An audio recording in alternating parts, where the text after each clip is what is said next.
Une instance représentative mondiale ne peut fournir à l'heure actuelle qu'une somme de divergences, plus ou moins critiques, qui entravent son fonctionnement.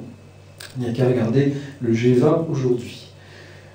Psychanalyse de l'humanité. En 1973, Carl Jung s'était penché sur la question. Il avait publié un livre sur le sujet, Un mythe moderne. Et il déclare que ce besoin d'une parousie moderne, d'un médiateur, s'il se trouvait en effet soudain présent parmi nous sous la forme d'un extraterrestre, l'humanité l'exprimerait à haute voix sous la forme d'un cri. Ce traumatisme psychique lâcherait la bride à la quantité d'énergie refoulée qui ferait vaciller la lueur de la raison humaine. L'inconscient collectif projetterait ses démons, ses instincts, ses refoulements dans la sphère consciente. Et comme la modernité a tué les rituels qui permettaient à l'homme d'atteindre sa totalité en le reliant à son inconscient, les démons lâchés seraient sauvages et de nature à effrayer Carl Jung. L'impact aussi qui serait très très puissant sur la sphère religieuse. Alors là, j'ai pris un rapport de Barry Donning. C'était un pasteur presbytérien, diplômé en physique, en philosophie, etc., qui était consultant pour le MUFON, le Mutual UFO Network. Et il écrit un article très intéressant sur la dimension religieuse d'un contact. Je pense que le débat sur les conséquences d'un contact est loin d'être une question de pure forme et qu'il doit hanter certains gouvernements comme certaines institutions religieuses. Je suspecte que les ovnis sont là depuis des siècles, écrit-il, et qu'ils ont été impliqués dans le développement de la religion biblique, à la fois sous la forme de l'Ancien et du Nouveau Testament. Il est également possible que cette présence ait stimulé d'autres religions à travers le monde. Comment cela s'accorderait avec le dogme moderne? Je pense que la réponse est pas bien du tout. En 1984, Donning mena une enquête auprès de 100 pasteurs et prêtres aux États-Unis. Le résultat montra clairement que ces représentants doutaient pour la plupart que les ovnis fissent des intrusions dans nos cieux et que si cela s'avérait exact, ils étaient reconnaissants envers leur gouvernement d'avoir fait en sorte de maintenir le public dans l'ignorance. Si nos dirigeants ont consulté secrètement un petit comité théologien et leur ont posé la question, nous savons que les ovnis sont réels, doit-on le dire au public? Je suis certain que la majorité du clergé a répondu « Gardez-le secret ». Aucun dirigeant politique ne veut affronter le courroux des leaders religieux. La question de l'avortement aux États-Unis en est une parfaite illustration. La peur des hommes politiques concernant la question religieuse est justifiée. La question du soleil en révolution autour de la Terre est une question mineure comparée à la question d'un contact extraterrestre. Selon l'avis de Donning, les religions orientales seraient probablement moins traumatisées par cet événement que les religions du livre, judaïsme, christianisme, islam. Donning rappelle que les catholiques romains, n'ayant pas su intégrer la théorie de Galilée avant 1968 officiellement, et les protestants fondamentalistes qui n'ont pas réussi à intégrer le darwinisme, ils ne voient donc pas comment la chrétienté pourrait intégrer les extraterrestres.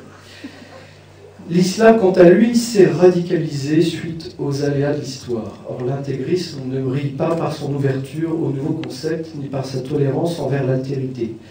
Il est donc vraisemblable qu'en un temps de réaction assez court, la position des ayatollahs ou des oulémas ne s'affermisse vers un soupçon contre le visiteur, puis son rejet à travers la prononciation d'une fatwa, par exemple, capable d'enflammer des millions d'individus et de les jeter dans une guerre sainte de résistance, voire d'actions terroristes visant à obtenir le départ ou à détruire les créatures visiteuses.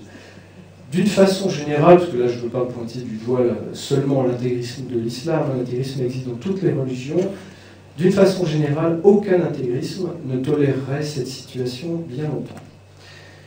L'introduction du paramètre extraterrestre dans l'équation économique. Bon.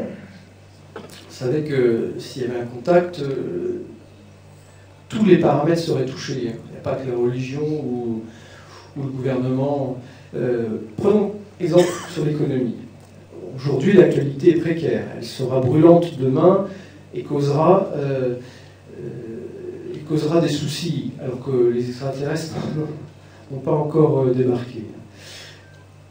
Est-il envisageable qu'un extraterrestre un tant soit peu sérieux choisisse ce moment pour apparaître, s'il ne détient pas le remède pour nous sauver de cette situation? Or, un tel remède n'existe probablement pas, ou tout au moins sous une autre forme que celle d'un remède de cheval total et irrémédiable qui serait la mise sous tutelle de l'humanité. Poursuivons néanmoins l'exercice, et suite à un contact, à quoi peut-on s'attendre sur le plan économique? Des événements extérieurs que les économistes appellent chocs joueraient un rôle déterminant dans le déclenchement des évolutions chaotiques. Or, peut-on concevoir un choc culturel plus violent, plus déstabilisateur que le contact impromptu avec des êtres extraterrestres intelligents? Le premier impact serait certainement un crash boursier consécutif à une perte de confiance des agents économiques et un manque de lisibilité dans l'avenir.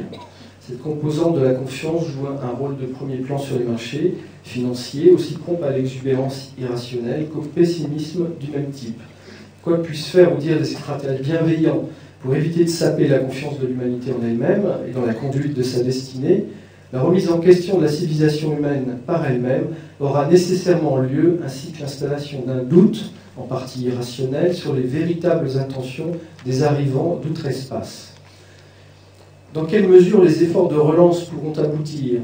Face à la dégradation rapide de la situation mondiale, on doit s'attendre à ce que les demandes officielles formulées en direction des émissaires extraterrestres se fassent pressantes, tandis que les attentes du public en la matière dépassent tout entendement et s'expriment de manière hystérique et violente.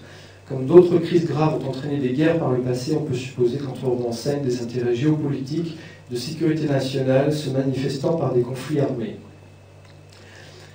Par ailleurs, les oligarchies dominantes ont des raisons de craindre qu'un contact officiel ait lieu avec des extraterrestres, car leur hégémonie sera menacée sur plusieurs terrains simultanément.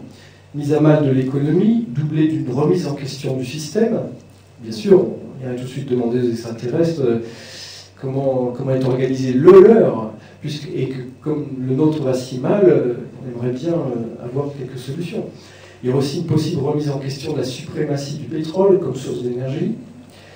Et pour les plus puissantes nations, mise à mal de leurs prétentions militaires, mise à mal de leur influence culturelle sur le reste du monde, et mise à bas de leur superpuissance face à l'armement extraterrestre. La tentation de retour à des régimes totalitaires prétendument capables de gérer une situation de crise ou de patrie en danger sera forte. Je vais terminer avec un petit extrait du rapport Cometa, qui fut publié en 1999 par des hauts gradés de l'armée sur le phénomène OVNI et remis au gouvernement français. Ils ont imaginé une expédition terrienne fictive dans quelques siècles sur une planète dotée d'une civilisation comparable à la nôtre et se sont posé la question du contact avec celle-ci. Donc là, on inverse les rôles. Nous sommes les aliens visiteurs et nous arrivons sur une planète comparable à la Terre. Nous devrions rencontrer des idolâtres qui nous accueilleront avec enthousiasme, comme des sauveurs à même de résoudre toutes leurs difficultés, de leur apporter la paix et la prospérité, de préférence sans avoir beaucoup d'efforts à fournir. Ce seront nos premiers alliés, des zélotes sceptiques ou repliés sur les vénérables conceptions séculaires de leur monde bouleversé, mettront en doute ou nieront notre existence. S'ils venaient à l'admettre, ils nous considéreraient comme autant d'envahisseurs dont les intentions seraient perçues comme d'autant plus suspectes qu'elles seraient pacifiques. De là à imaginer la création de mouvements de défense et de résistance à l'envahisseur, il n'y a qu'un pas qui est logique de franchir. Mais comment éviter le piège des bonnes intentions et des bons sentiments dont chacun sait combien l'enfer en est pavé? Faudra-t-il avouer depuis quand datent nos observations? Nous reprochera-t-on de ne pas être intervenu pour empêcher tel conflit mondial? Ou nous en imputera-t-on la responsabilité? Ou encore, et plus généralement, nous fera-t-on grief d'avoir modifié le cours des civilisations? De très fortes et durables perturbations psychologiques seront à envisager dans ces cas. Seront-ils déçus de ne pas nous savoir immortels? Plus tard, des échanges économiques et technologiques et des liens financiers devraient s'établir avec ces populations. Sera-t-il de sage politique de nous occuper des affaires locales? Et d'une manière ou d'une autre, pourrons-nous échapper à la sollicitation de devenir les arbitres des différents politiques, de la paix, de la guerre et des crises économiques? Surgiront dès lors des mouvements revendicatifs et s'enclencheront sans doute des cycles révolutionnaires dont nous pâtirons. Notre politique globale serait alors compromise et nous devrions envisager d'espacer les contacts et de nous retirer.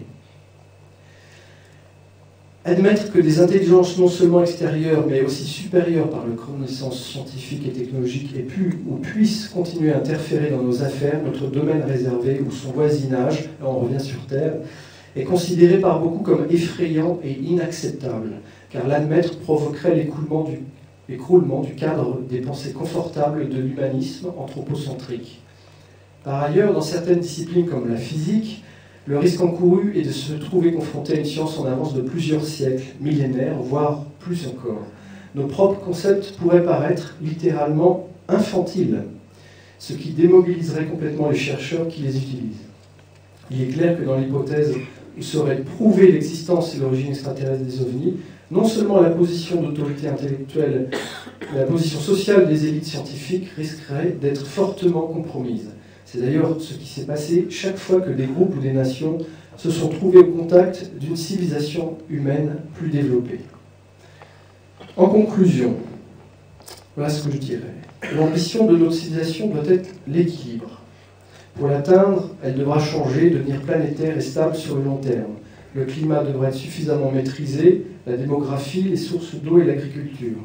La consommation vorace des ressources non renouvelables devra faire place à une gestion pérenne des matières premières et de l'énergie. La pollution devra être jugulée, contrôlée. Les instances dirigeantes devront gouverner l'ensemble de la planète au nom de la totalité de ses habitants et au sein d'une union abolissant les conflits physiques et les drames inhumains. Ce point atteint représentera la pérennité assurée de la race humaine dans un écosystème équilibré. C'est également à partir de ce stade de maturité qu'un contact avec une civilisation extraterrestre sera permis sans risque d'être nocible.